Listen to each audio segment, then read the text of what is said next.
ओम नमः शिवाय। दोस्तों, हर हर महादेव। आज की वीडियो में गुरुवार व्रत कथा का श्रवण करने जा रहे हैं। कथा को हमें एकाग्र चित्त होकर के सच्चे मन से, हृदय से श्रवण करना चाहिए। जो भी बृहस्पति महादेव की कथा सुनता है उनकी मनोकामनाएं जरूर पूर्ण होती हैं। इस दिन बृहस्पतिश्वर देव की पूजा की जाती है। दिन में एक समय ही भोजन करें, पीले वस्त्र धारण करें, पीले पुष्प धारण करें और भोजन भी चने की दाल का होना चाहिए। इसमें नमक का सेवन वर्जित है। पीले रंग के फूल, चने की दाल, पीले कपड़े पहने, पीले चंदन से भगवान और पीले पुष्पों से श्री हरि विष्णु भगवान की पूजा करनी चाहिए। केले के वृक्ष का भी पूजन इस दिन करना चाहिए। पूजन के पश्चात कथा श्रवण करें। इस व्रत के करने से देवगुरु बृहस्पति अति प्रसन्न होते हैं और धन और विद्या का अपार लाभ मिलता है। स्त्रियों के लिए यह व्रत अति आवश्यक है। चलिए व्रत कथा आरंभ करते हैं। बोलिए गणेश जी महाराज की जय, शंकर भगवान की जय, पार्वती मैया की जय। किसी गांव में एक साहूकार रहता था जिसके घर में अन्न, वस्त्र और धन की किसी प्रकार की कोई कमी नहीं थी, परंतु उसकी स्त्री बहुत ही कंजूस थी। किसी भिक्षार्थी को कुछ नहीं देती, सारे दिन घर के काम में लगी रहती थी। एक समय एक साधु महात्मा बृहस्पतिवार के दिन उसके द्वार पर आए और भिक्षा की याचना करने लगे। तो स्त्री उस समय घर के आंगन की लिपाई कर रही थी। इस वजह से साधु महाराज से कहने लगे कि हे महाराज, इस समय तो मैं घर की लिपाई कर रही हूँ, आपको कुछ नहीं दे सकती, फिर किसी अवकाश के समय आना। तो साधु महात्मा खाली हाथ चले गए। कुछ दिन के बाद फिर वही साधु महात्मा आए और उसी तरह भिक्षा मांगी। तो साहूकारनी उस समय लड़के को खिला रही थी और कहने लगी कि महाराज क्या करूँ, अवकाश नहीं है, इसलिए आपको भिक्षा नहीं दे सकती। तीसरी बार फिर महात्मा कुछ दिनों बाद आए तो उसने उन्हें उसी तरह टालना चाहा, परंतु फिर महात्मा जी कहने लगे कि यदि तुम्हें बिल्कुल ही अवकाश हो जाए तो क्या तुम मुझको भिक्षा दोगी?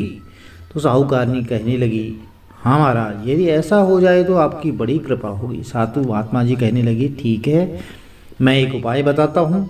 तुम बृहस्पतिवार को दिन चढ़ने पर उठो और सारे घर में झाड़ू लगा करके कूड़ा जो है एक कोने में जमा कर देना।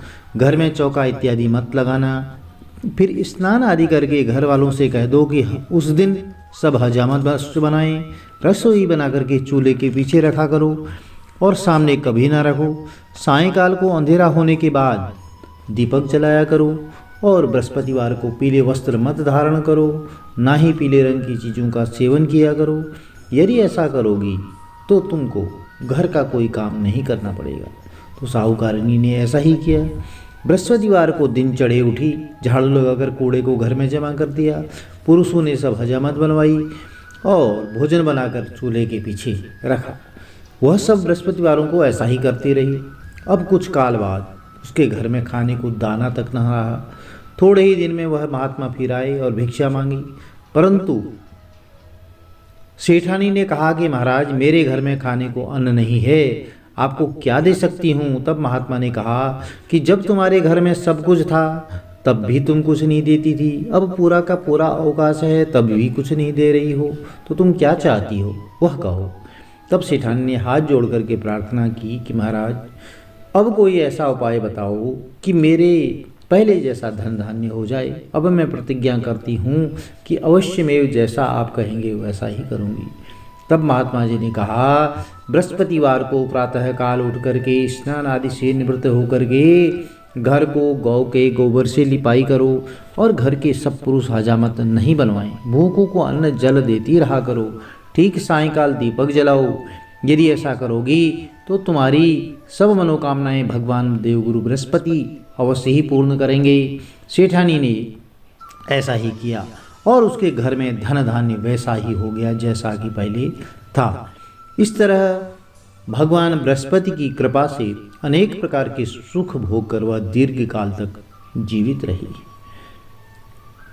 प्रिय भक्तजनों, गुरुवार के दिन सुनी जाने वाली एक अन्य कथा भी प्रचलित है। चलिए कथा का श्रवण करते हैं। एक दिन देवराज इंद्र बड़े अहंकार से अपने सिंहासन पर बैठे थे और बहुत से देवता, ऋषि, गंधर्व, किन्नर आदि सभा में उपस्थित थे। तो जिस समय बृहस्पति जी वहाँ पर आए तो सबके सब उनके सम्मान के लिए खड़े हो गए, परंतु इंद्र जो है गर्व के मारे खड़ा न हुआ। यद्यपि वह सदैव उनका आदर किया करता था, तो बृहस्पति जी अपने अनादर समझने से वहाँ से उठकर चले गए। तब इंद्र को बड़ा शोक हुआ कि देखो, मैंने गुरुजी का अनादर कर दिया, मुझसे बड़ी भारी भूल हो गई है। गुरुजी के आशीर्वाद से मुझको यह वैभव मिला है, उसके क्रोध से यह सब नष्ट हो जाएगा, इसीलिए उनके पास जाकर के उनसे क्षमा मांगनी चाहिए, जिससे उनका क्रोध शांत हो जाए और मेरा कल्याण हो। ऐसा विचार करके इंद्र उनके स्थान पर गए। तो तब बृहस्पति जी ने अपना योग बल से यह जान लिया कि इंद्र क्षमा मांगने के लिए यहाँ पर आ रहा है। तब क्रोधवश उससे भेंट करना उचित न समझ करके अंतर्ध्यान हो गई। जब इंद्र ने बृहस्पति जी को घर पर न देखा तब वह निराश होकर लौट आए। और जब दैत्यों के राजा वृषवर्मा को यह समाचार विदित हुआ कि उसने अपने गुरु शुक्राचार्य की आज्ञा से इंद्रपुरी को चारों तरफ से घेर लिया है, तो गुरु की कृपा न होने के कारण देवता हारने और मार खाने लगे हैं। तब उन्होंने ब्रह्मा जी को विनयपूर्वक सब वृतांत सुनाया और कहा कि महाराज, दैत्यों से किसी प्रकार इन्हें बचाइए। तब ब्रह्मा जी कहने लगे कि तुमने बड़ा अपराध किया है, जो गुरुदेव को क्रोधित कर दिया। अब तुम्हारा कल्याण इसी में हो सकता है कि त्वष्टा ब्राह्मण का पुत्र विश्वरूपा बड़ा तपस्वी और ज्ञानी है, उसे अपना पुरोहित बनाओ, जो तुम्हारा कल्याण हो सकता है। यह वचन सुनते ही इंद्र त्वष्टा के पास गए और बड़े विनीत भाव से त्वष्टा से कहने लगे कि आप हमारे पुरोहित बनिए, जिससे हमारा कल्याण हो। तब त्वष्टा ने उत्तर दिया कि पुरोहित बनने से जो तपोबल होता है वह घट जाता है, परंतु तुम बहुत विनती करते हो, इसलिए मेरा पुत्र विश्वरूपा पुरोहित बनकर के तुम्हारी रक्षा करेगा। विश्वरूपा ने पिता की आज्ञा से पुरोहित बनकर के ऐसा यत्न किया कि हर इच्छा से इंद्र वृषवर्मा को युद्ध में जीतकर अपने इंद्रासन पर स्थित हुआ। तो विश्वरूपा के 3 मुख थे। एक मुख से वह सोमपल्ली लता का रस निकाल पीते थे और दूसरे मुख से वह मदिरा पीते, तीसरे मुख से अन्नादिक भोजन करते। और इंद्र ने कुछ दिन उपरांत कहा कि मैं आपकी कृपा से यज्ञ करना चाहता हूँ। तो जब विश्वरूपा की आज्ञा अनुसार यज्ञ प्रारंभ हो गया, तब एक दैत्य ने विश्वरूपा से कहा कि तुम्हारी माता दैत्य की कन्या हैं, इस कारण हमारे कल्याण के निमित्त एक आहुति दैत्यों के नाम से भी दे दिया करो, तो अति उत्तम बात है। विश्वरूपा का उस दैत्य का कहा मानकर आहुति देते समय दैत्य नाम भी धीरे से कहने लगा। इसी कारण यज्ञ करने से देवताओं का तेज नहीं बढ़ा। तो इंद्र ने यह वृत्तांत जानते ही क्रोधित होकर के विश्वरूपा के 3 सर काट डाले। मद्यपान करने से जो है भंवरा, सोमपल्ली पीने से कबूतर और अन्न खाने वाले मुख से तितर बन गया। तो विश्वरूपा के मरते ही इंद्र का स्वरूप ब्रह्म हत्या के प्रभाव से बदल गया। तो देवताओं के 1 वर्ष पश्चाताप करने पर भी वह ब्रह्म हत्या का पाप न छूटा। तो सब देवताओं के प्रार्थना करने पर ब्रह्मा जी देवगुरु बृहस्पति के सहित वहाँ पहुँच गए और उस ब्रह्म हत्या के 4 भाग किए। उनमें से 1 भाग पृथ्वी को दिया। इसी कारण कहीं कहीं धरती ऊंची नीची और बीज बोने के लायक भी नहीं होती। और साथ ही ब्रह्मा जी ने यह वरदान दिया कि जहाँ पृथ्वी में गड्ढा होगा, कुछ समय पाकर वह स्वयं भर जाएगा। दूसरा वृक्षों को दिया, जिससे उनमें से गोंद बनकर बहता है। इसी कारण गूगल के अतिरिक्त सब गोंद अशुद्ध समझे जाते हैं। वृक्षों को यह वरदान दिया कि ऊपर से सूख जाने पर जड़ फिर से फूट जाती है। और तीसरा भाग स्त्रियों को दिया। इसी कारण स्त्रियां हर महीने रजस्वला होकर के पहले दिन चांडालिनी, दूसरे दिन ब्रह्मघातिनी और तीसरे दिन धोबिन के समान रहकर चौथे दिन शुद्ध होती हैं। और संतान प्राप्ति को उनको वरदान दिया। तो चौथा भाग जल को दिया, जिससे फेन, शैवाल आदि जो है जल के ऊपर आ जाते हैं। तो जल को यह वरदान मिला कि जिस भी चीज में डाला जाएगा वह बोझ में बढ़ जाएगी। इस प्रकार इंद्र को ब्रह्महत्या के पाप से मुक्ति मिली।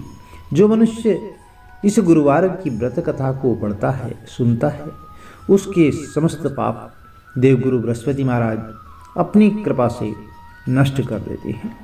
प्रिय भक्तजनों, यदि कथा अच्छी लगी तो चैनल को लाइक कीजिए, शेयर कीजिए, सब्सक्राइब कीजिए, साथ में बेल आइकन अवश्य प्रेस कर दीजिए, जिससे कि आने वाली वीडियोज़ की नोटिफिकेशन आपको ठीक समय पर मिलती रहे। देवगुरु बृहस्पति का आपके ऊपर, कुटुंब पर आशीर्वाद बना रहे, भगवान भोलेनाथ का आशीर्वाद बना रहे और आपके घर में मनोकामनाएं पूर्ण हों। हर हर महादेव, जय माता दी।